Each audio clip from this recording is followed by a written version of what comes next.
ও সুভদ্রাকে দেওয়া হয় ঘন দুধ, মাখন, নারকেল নাড়ু, নারকেলের জল, মিষ্টি খই, মিষ্টি দই, পাকা কলা ও সুগন্ধি ভাত। জগন্নাথ দেবের ভোগ এর পরে হয় সকাল 10টায়, যাকে বলা হয় সাকালা ধোপা। এই সময়ের ভোগকে রাজভোগ অথবা কথা ভোগও বলা হয়ে থাকে।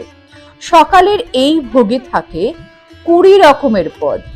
সেগুলি হলো পিঠে, পুলি, বাদকান্তি, এন্ডুরি, মাথাপুলি, দাহি, অন্ন, হামসা কেলি, বড়কান্তি, কাকাতুয়া ঝিলি, আদা পচেদি, বোদে, টাটা খিচুড়ি, কণিকা, নুখুরা খিচুড়ি, সানা খিচুড়ি, মেন্ধা মুন্ডিয়া, আধা আনিকা এবং দলা খিচুড়ি।